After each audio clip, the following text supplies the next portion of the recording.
Yo, what is going on, COD Familia? It is your boy BN. Today, we are going to be taking a look at the latest update for 1.0.42, labeled Pumpkin Party. Sure, it's apt and on the nose because we are in October.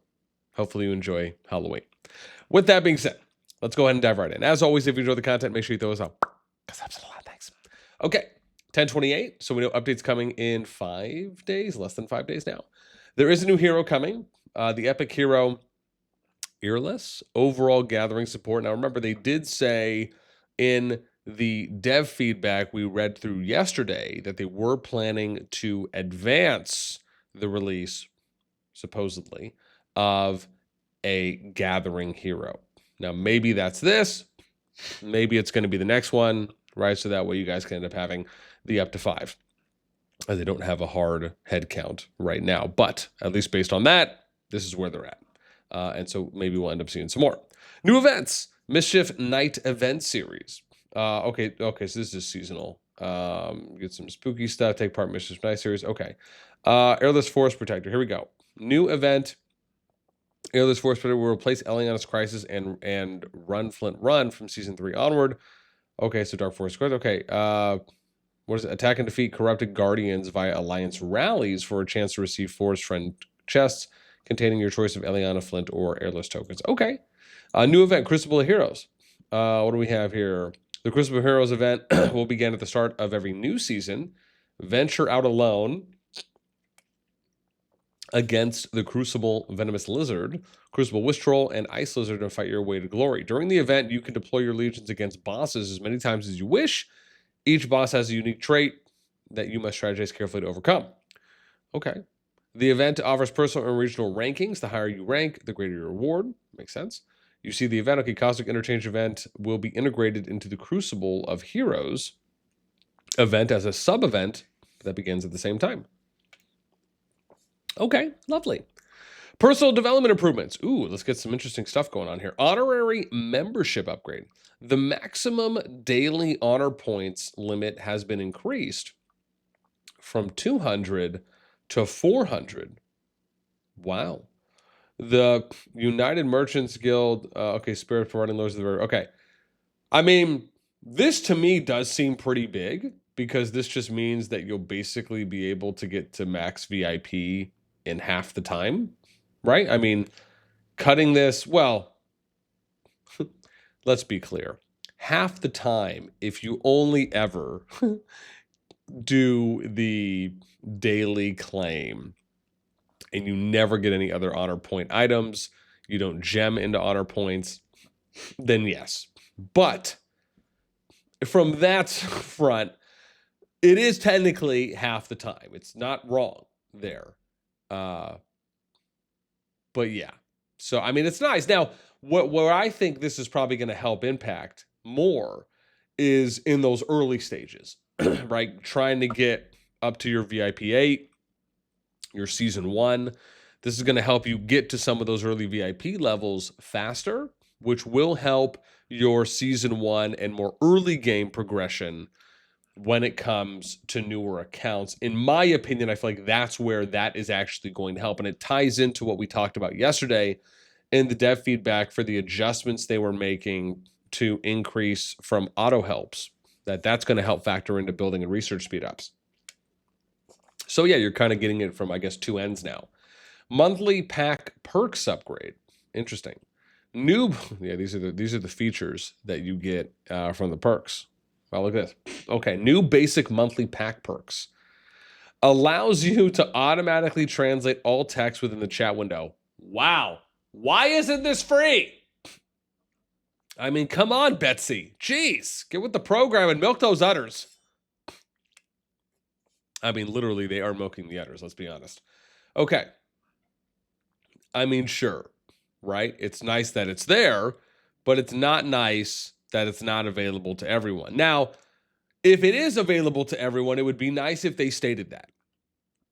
Same thing with everything else, right? Like if it's something where you can eventually get access to it from something like VIP or some other free method, it would be nice if that was stated. Otherwise, we're just going to go with this is paywall gated, right? Again, if it's not reiterated, and or stated at every opportunity at all of the ways that you can acquire a feature, this is what it is, right? Again, good notes for next time. Now, obviously, if that's not the case, and this is just paywall gated, then yeah, that sucks, right? It sucks to suck, absolutely. But again, this is nice.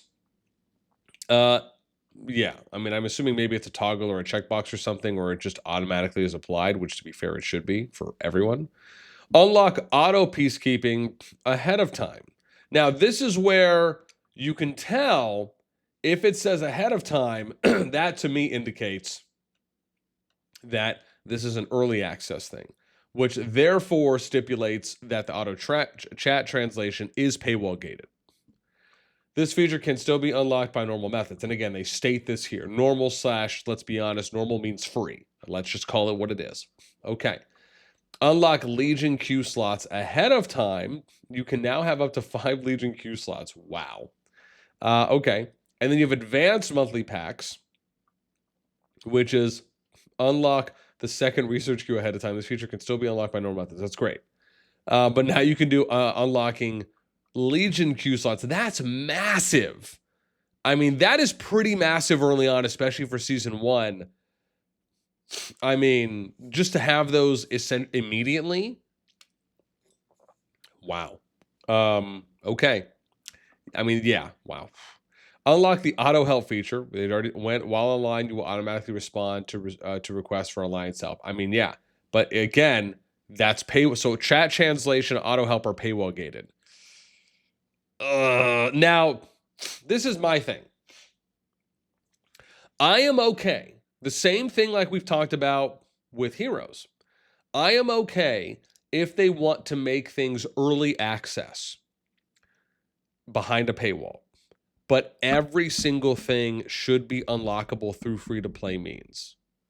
To me, it is such a disservice to your game when everything in the game is not available to you as a free-to-play player, which is the basic playing state everyone enters into before you spend any money. That, to me, I will be very honest, and I think it's fair to provide constructive criticism in this way, incredibly disappointing. New accolade display feature. Your profile can now display accolades commemorating your achievements in Roots of War, Tournament of Champions in each season. I love this. New accolade display feature. This is great. We need to do more of these kinds of things. I would even say we need to take it a step further and do things such as if you have world records for things like behemoth raid times for certain events that are being done, those things should have like global announcements that are made, or maybe even some kind of a global leaderboard would be cool in those cases. And this isn't for all the things, but only anytime something really massive is achieved. New War Pet skill swap feature. Ooh, okay, what does this say? This is something people have been asking for. 2 war pets of the same type can now swap skills. The primary pet receives the talent skill with the highest star rating. Talent skill with the highest. Okay. In interest of fairness, players who meet the following requirements will receive compensation. Players who have, what do we have here? Who have sold war pets through the pet auction will receive a compensatory war pet for each war pet sold, not including war pets currently up for sale. The compensatory war pets will have 8 skill slots, B-class attributes, and 0-star talent skill, and all skills that were removed when the war pet was sold. 2, if they have not been already released, war pets that were purchased via pet auction will have their skills at time of purchase restored. Attributes will not be restored. At the same time, all skill cards spent on them will also... Okay, so that's nice. Return to the order via mail. So, I mean, this seems pretty massive to me that people are going to be able to do this, which, again, I can see this happening, and I guess I could also see it not happening. But the fact that they have opted to allow you to do this does seem pretty big, and I feel like this is going to reduce maybe the amount of grind work to an extent that it will, because they're giving you more customization flexibility to essentially fine-tune primary war pets that you want to use, just given the fact that now you don't have to necessarily catch them all. Pokemon reference. Adjusted exchange house purchase limits. Adjusted weekly purchase limits for skill cards of different star ratings. 0 stars, 200, up from 100, 30 from 15, and then 2 stars, 2 to 1. Okay, the will take effect Monday after the update at midnight. Okay, so midnight UTC, which is, I guess, reset. 0:00:00. That seems pretty nice, right? That they're adjusting this so you can increase some of the limits. I mean, again, it's not anything massive, but at least they're doubling it, right? So it's better than nothing. Improved achievements. Improved counting rules for Roots of War and achievements system. Matches played. Each Roots of War match entered counts as 1, excluding custom battlefields. Oh.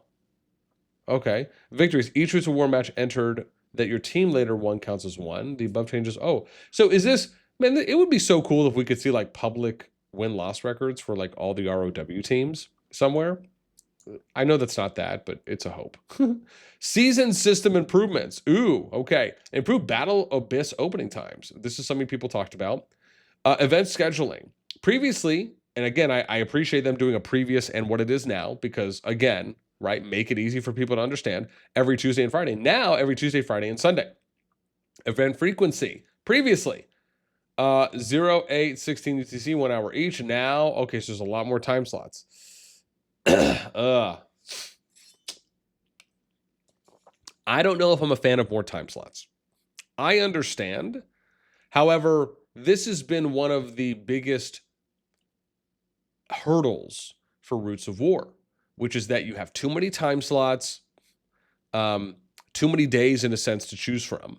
And because of this, it creates a situation. Now, I understand Battle Abyss is not as limiting in this regard because you can have multiple teams, many more teams per kingdom that can go in and participate in the Battle Abyss versus having now you can have a handful of teams, right? Depending on the kingdom for Roots of War. And you can have a lot more teams. However, let's just keep in mind that when you have more times, it also reduces now the matchups and how fair the matchups will be consistently going forward. Now, again, like with anything, you want to test, you want to analyze, you want to assess, you want to review. I imagine they will do that. But let's just keep things into perspective because this is one of the things that people were and have been complaining about for a very long time when it comes to Roots of War matchmaking. Season of Strife name changes. In order to better convey the unique gameplay of each season, the following Season of Strife names have been changed. SOS2, The Road to Dawn, SOS3, Many Blades, One Heart, SOS5, Manifold Paths. Okay, sure, why not? Improved merits reset. The number of merits retained in the merit sword each weekly reset has been increased from 300,000 to 1.5. Wow. Okay, so that's like 5 times the amount. This seems to be nice. I know they also have talked about adding in other items at particular cost ranges. And I know that was mentioned in the dev feedback previously that we covered yesterday for August and September. But this seems to be a nice adjustment as well. Realm classification, phase power display. Ooh, talk dirty to me. Bump to bump. Realm power information will now be displayed. Thank bejesus. When the classification phase ends, including certain core indicators used for matchmaking, this allows players to get a clear understanding of power disparities between realms.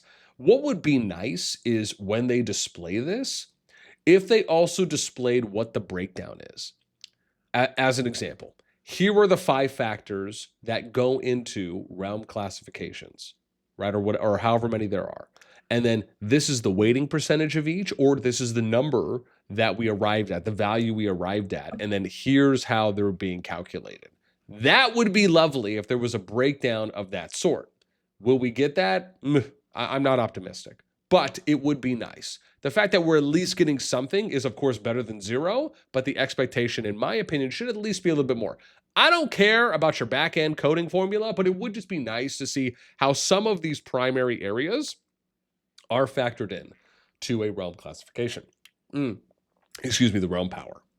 Improved recovery vouchers. Reworked migration discount. Players who have accepted recovery vouchers will receive discounts on migration, regardless of whether or not your recovery vouchers have taken effect. Ooh.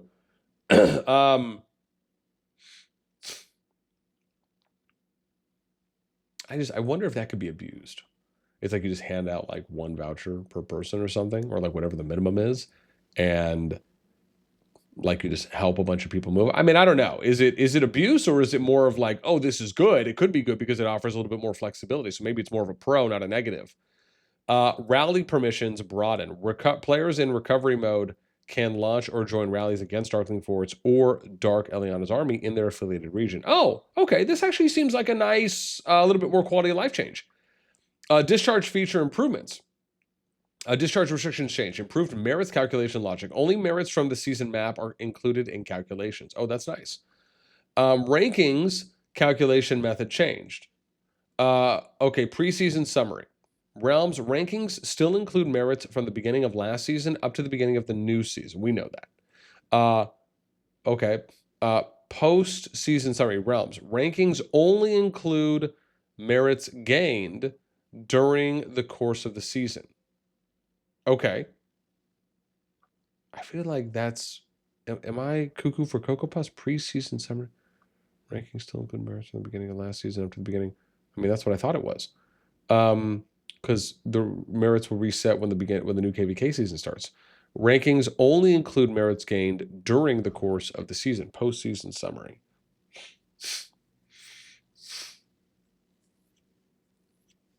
Okay. This, maybe I'm having a brain fart. This feels like this is how it is to me. Okay. Discharge quota changed. Merit rankings protection range. The top 120 players in the rankings cannot be discharged. Previously 150. Damn. So they're lowering it now. Listen, to be fair, if I'm just being honest, there should not be a protection range. You should be able to discharge anyone that you want. And if your kingdom is poorly ran, then no one's going to be there. People will dip over time or immediately. But the fact is that you can have people that still get a lot of merits that are a pain to deal with. And sure, it may not happen that often, but you should still be giving kingdoms the opportunity to basically kick anyone they want, right? So I'm not really a fan of this whole protected range thing. It should just get rid of it. There's no need, right? If you are consistently performing and you're not a complete a-hole, you'll be okay, right? You're not going to get discharged for performing well and being a good citizen in your kingdom. It's just, and if it does happen, let me know so I can shame that king or queen or whatever they are in between. Oh, wow, that actually rhymed pretty well now that I think about it. I'm going to start using that. New monthly discharges. 18 discharges are added to your quota every month, up from 15. Okay, that's nice. Your discharge quota now is a maximum 36, previously 30. Okay, so yeah. New express discharge feature. I mean, listen, you should just be able to Insta-Kick peeps. New express, and I'm telling you, just they need to make that kingdom where it sends them to that Gilligan's Island kingdom for anyone that's been discharged, right? Would make things so much easier. The High King can choose to express discharge players from the realm, skipping waiting times and discharging the player immediately. Please note that express discharge cannot be rescinded. Avi, bro. Thank you. Yes. Or grill, whatever you prefer. Protected resources migration rules change. Thank you. Now you can just Insta-Kick peeps. When migrating, resources that exceed your storehouse's base storage will be retained, but these resources will be marked as protected and cannot be used to send resources. Yeah, we know this. Thank you for allowing people to keep all the resources that they're migrating with. I wonder if they're going to do any kind of compensation for the people that lost resources already when they did migrate. Will that happen? Probably not. New migration recruitment feature. I'm going to be honest, man. This update is actually seeming like really good so far. The High King can set recruitment information, such as recruitment details, appoint a recruitment liaison, and publish a recruitment slogan from the migration management page. Again, these are steps in the right direction. I cannot tell you how much of a massive quality of life improvement having a migration recruitment feature in-game will allow for the continued sustainability and healthy ecosystem that is migration, whether you are someone looking for a place to go or you are someone who is recruiting internally within your kingdom. Or from within your kingdom, I should say. They can do more, right? we've talked about this before, and I'm going to lay out something that I think they should eventually do, and I'm going to put this in a suggestion later on, because I think they can do a lot more with this. But this is a good step in the right direction. Improved migration score calculation rules. Players who migrate via special migration will have their migration score added to the realm migration score after the registration phase ends. Oh, okay. Yeah, that makes sense. Rather than the matchmaking phase, individual and realm migration scores will also be updated at the same time after the registration phase ends. Okay. Yeah, so they're okay. Yeah, so they're just not only going to go off of it from pre-reg. Combat system improvements. Ooh. Artifact skill improvements. Changed suspension effect for artifact freezing ring. Legions with the suspension effect cannot cast hero skills or war pet skills. I mean, to be fair, that kind of makes sense if you're frozen. I mean, I can understand that logic depending on what side you want to lean, but this side makes sense to me, right? It's like you're frozen, right? Now, it's funny because some anime shows I'll watch that have characters that will use something like a shield or a barrier, right? Some shows allow for you to still cast stuff while you're in the shield or the barriers in front of you. Others shows do not. So like I said, for me, it's just be consistent on one end. That's all, right? It doesn't matter which one you do, but just be consistent. Rally interface display improvements. The rally page now clearly displays an attack arrow, allowing you to distinguish attackers and defenders. Oh, that's nice. I like that quality of life.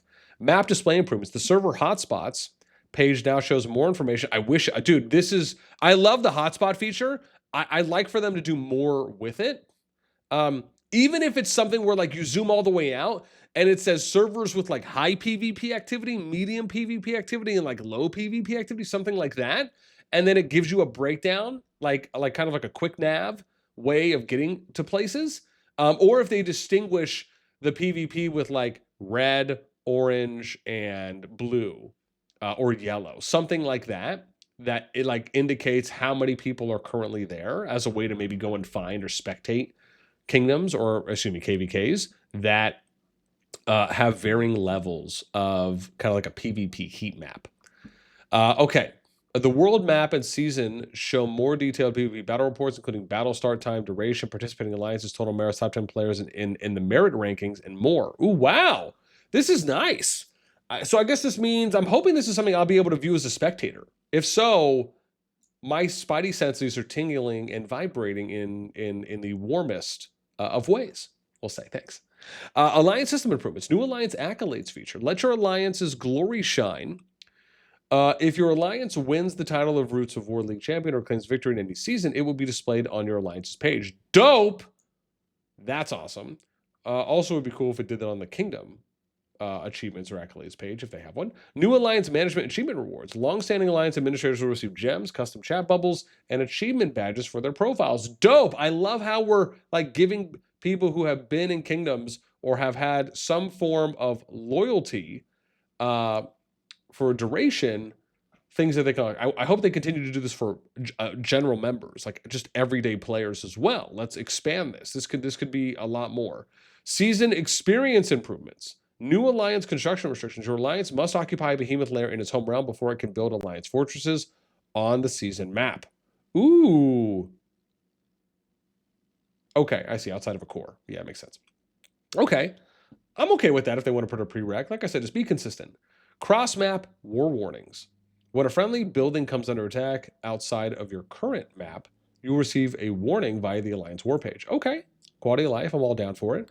Siege and Bastion balancing. Oh, Lord. Since the construction range conditions for Alliance siege bastions have a significant impact on garrisons, their radius has been reduced by half. Oh, this actually seems like a plus. In order to make reinforcing garrison legions easier, this change will take place immediately on pre-war servers. On servers where the season is currently underway, changes will take place once the current season ends and the server enters the pre-war phase for the next season. Okay.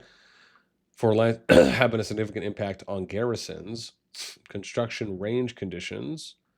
So does that mean that it also will be applied once it's fully built? And then the range conditions will be there as well? So it's going to be half of the territory? I mean, if so, I feel like that is a plus to me. I'd love to know what you guys think. New Alliance Tower planning feature. Authorized Alliance members can plan alliance. This is a great feature, by the way. Great update that's coming. Alliance Towers on the map. Planned Alliance Towers can only be seen by other Alliance members. Planning Alliance Towers does not consume resources, but the Alliance Tower must meet requirements for construction. When planning an Alliance Tower, construction requirements can be met by buildings in territory that already exist, are under construction, or are planned. When a planned Alliance Tower borders on valid Alliance territory and meets the conditions, construction will automatically commence. This is a great feature. I am all for this. And I can only imagine how much more fun builders are going to have. Other improvements. Ooh, my favorite section. Improved Roots of War. Removed hero stamina limits. Hero stamina no longer affects creating or joining rallies in Roots of War. Okay. Sure. I mean, I guess that's, yeah, why not? Improved store entrance. Added page tabs to all in-game stores, allowing you to easily switch between stores. Okay, sure. Allow for it to be easier for us to spend money.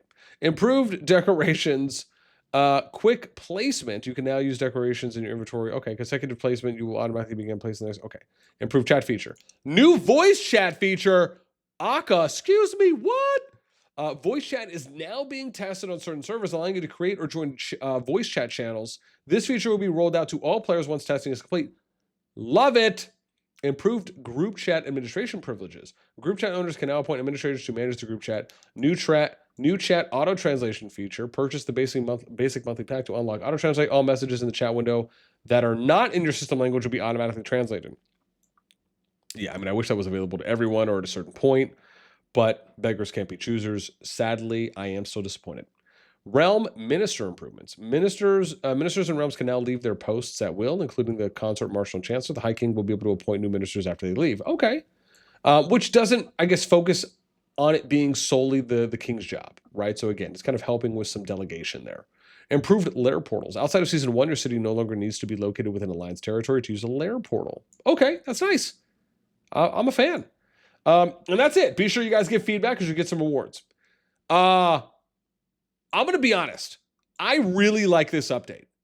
There is a lot of positives. There is a few questionable things, maybe one negative, but wholeheartedly for the most part, this is overwhelmingly a positive and a really good update. So again, I'm excited. I cannot wait for some of the things that I'm a little bit more interested in versus I'm sure other people, but to see them having more of an emphasis focus on management and quality of life for the player experience, improvements and adjustments they're making for the better, that to me says a lot. It goes a long way. So again, I appreciate that.